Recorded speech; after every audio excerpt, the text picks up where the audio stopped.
श्री स्वामी समर्थ। कैसे हो आप सब लोग? आई होप सब स्वस्थ और मस्त हो के।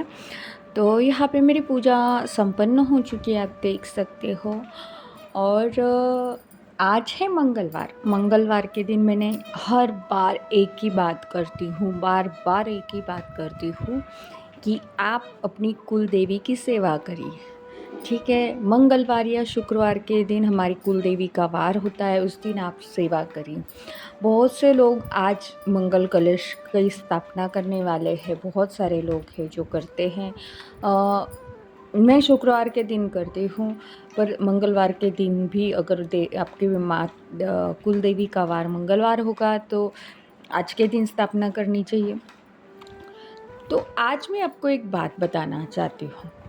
अब हो रहे चैत्री नवरात्रि प्रारंभ। मैंने कल भी बोला था कि चैत्री नवरात्रि प्रारंभ होने वाली है। कोई कलश स्थापना करेगा, चैत्री नवरात्रि के दिन भी आप कलश स्थापना कर सकते हो। बहुत अच्छा दिन है, बहुत अच्छा योग है। तो राम की नवरात्रि है, तो राम भगवान का इस 9 दिन में जितना हो सके सेवा करिए, जितनी हो सके भक्ति करिए, जितना हो सके उनकी राम रक्षा स्तोत्र का पठन करिए। तो आइए मैं आपको एक बात बताना चाहती हूँ। किसी ने मुझे पूछा था, मेरे कमेंट में तो नहीं लिखा हुआ, पर मुझे किसी ने फेस टू फेस पूछा था कि आपने आपके मंदिर में ये हाथी क्यों रखे हैं। अभी देखिए कि आपने हाथी को जब ये मंदिर में विराजमान हो जाते हैं तब इनको हाथी नहीं कहते हैं, तो इनको गजलक्ष्मी कहते हैं। गजांत लक्ष्मी, गजलक्ष्मी। आपने देखा होगा लक्ष्मी माता के फोटो में 2 हाथी सूंड ऊपर करे हुए हैं। दोनों का एक एक पैर चलता हुआ दिख रहा है और सूंड ऊपर किए हुए दिख रहे हैं। तो उसका कारण है कि लक्ष्मी माता को हाथी अतिशय प्रिय है, अत्यंत प्रिय है।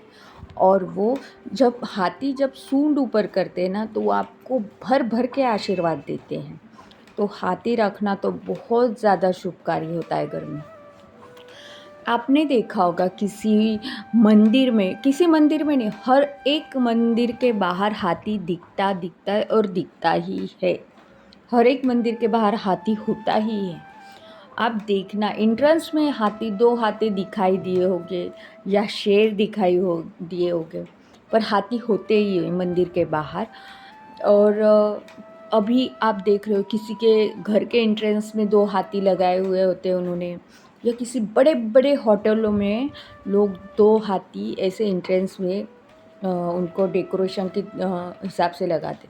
पर आपको पता है उसका सही मायने में आपको फ़ायदा क्या है? तो चलिए यही जानते हैं।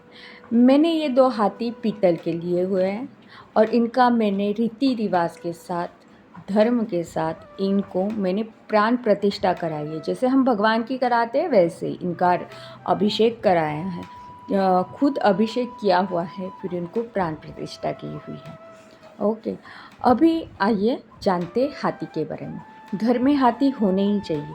बहुत सारे लोग इन हाथियों को डेकोरेशन की सोच से रखते हैं, पर क्या आपको पता है कि जो आप हाथी रख रहे हो वो किस तरह से रखना चाहिए? हाथी जो है हमेशा चलता हुआ, मतलब उसका एक पैर आगे बढ़ा हुआ रहना चाहिए। ठीक है। दूसरी बात ये कि उसकी जो सूंड होती है वो हमेशा ऊपर की तरफ होनी चाहिए। उससे क्या होता है कि वो आपको भर भर के आशीर्वाद देता है, और उसकी हाथी के होने से हमारे घर में लक्ष्मी जी का वास बना रहता है। तीसरी बात ये कि हाथी बहुत ही ज़्यादा बलशाली प्राणी है। ठीक है, ये तो आपको पता है। हाथी को देख के ही हमें पता चल जाता है उसके बल के बारे में कि कितना विशालकाय हाथी, कितना बड़ा है, कितना बलवान होगा। ऐसे हमारे मन में तुरंत बात आ जाती है। हाथी से तो पंगा शेर भी नहीं लेता है, ये आप जानते होंगे। शेर हो, बाघ हो, कोई भी उससे पंगा नहीं लेता है। ठीक है। हाँ, ये बात अलग है कि एक चींटी के काटने से हाथी की मौत हो सकती है, पर हाथी से कोई और पंगा नहीं ले सकता। तो आपको एक बात बता दूँ, हाथी बहुत शुभ होता है, उसको एंट्रेंस में लगाना चाहिए। घर में हाथी होने ही चाहिए, 2 जोड़ी के हाथी होने ही चाहिए, उससे लक्ष्मी का वास सदा बना रहता है, क्योंकि वो लक्ष्मी माता के साथ में हमेशा रहते हैं। उनकी किसी भी फोटो में, किसी लक्ष्मी मंदिर में जाओगे ना आप लोग, तो आपको हाथी दिखेंगे, क्योंकि लक्ष्मी माता को हाथी बहुत ज़्यादा पसंद है। इंद्र का वाहन भी हाथी है, ऐरावत है, ये आपको पता होगा। उससे हमारे घर में शुभ होता है। आपने कभी देखा होगा, या कभी अगर देखना चाहते हो तो आजमा के देखिए। कोई इंसान जब आपके घर में किसी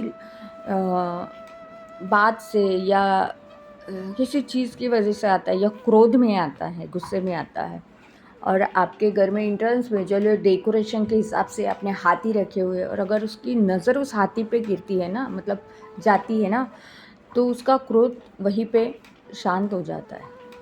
उसके दिमाग में एक ही आता है कि भले उस वक्त वह हाथी डेकोरेशन का पीस हो, पर उसके दिमाग में एक ही आता है, कितना कितना बलशाली प्राणी है ये।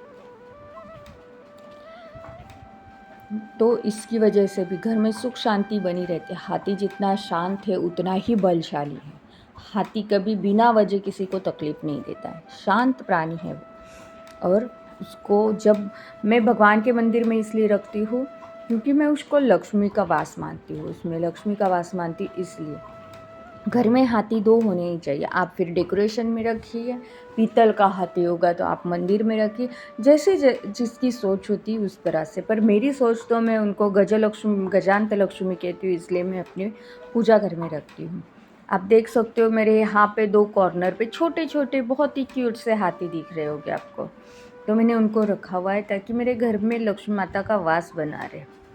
ठीक है, अब दूसरी बात ये कि आपके घर में एक गाय, मतलब वो पहले मैं मंदिर के पास रखती थी, अब मैंने उसको बंद कर दिया है। एक गाय, गौ माता जो बच्चे को दूध पिला रही है, इस तरह की एक गाय भी होनी चाहिए घर में। भले फिर आप डेकोरेशन पीस के हिसाब से रखिए, मैंने भी रखी हुई है।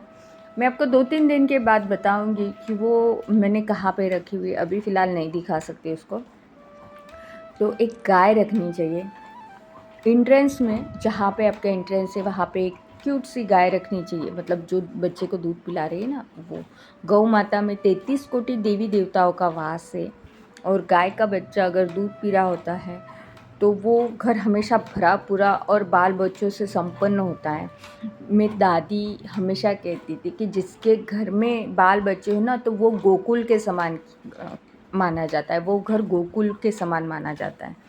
तो कृष्ण भगवान का भी वास होता है, और कृष्ण भगवान को गौ माता बहुत ज़्यादा पसंद है, इसलिए प्रिय है, पसंद मतलब प्रिय है, इसलिए गाय का घर में होना बच्चे के साथ में बहुत शुभ माना जाता है। मैंने अपनी गाय के पास कछुआ रखा हुआ है क्रिस्टल का।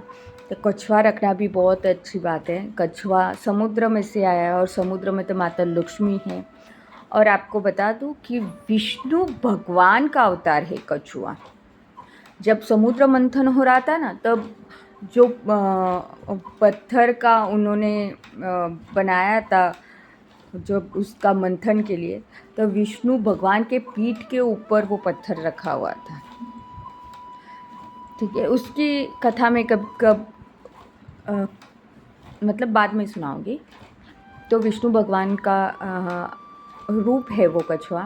तो कछुआ होना चाहिए पानी में क्रिस्टल का। भगवान के मंदिर में हो सके कछुआ नहीं रखना है, अगर आप रखते हो तो वो अलग होता है वो कछुआ भगवान के मंदिर में रखने वाला, पर क्रिस्टल का या किसी और धातु का नहीं रखना चाहिए। ओके, तो वो पानी से भरा हुआ रहना चाहिए, वो कछुआ पानी में रखा हुआ होना चाहिए। तो ये 2-3 चीज़ें हमारे घर में रखनी चाहिए। मतलब कि एक और बात, मतलब कि चौथी बात ये कि आपके घर में घोड़े के फ़ोटो होने चाहिए। जो सफ़ेद घोड़ा होता है ना, 7 घोड़े के फ़ोटो होने चाहिए, मतलब 7 घोड़े के नहीं, 7 घोड़े एक साथ दौड़ रहे सफ़ेद कलर के, ऐसा एक ही फ्रेम होनी चाहिए। वो आपके बढ़ती की निशानी होती है, मतलब कि आपके आगे जाने की निशानी होती है। तो ये भी बहुत अच्छी बात है। और अगर आपको मेरे इस जानकारी से कुछ भी अम, समझ में आया होगा, आपको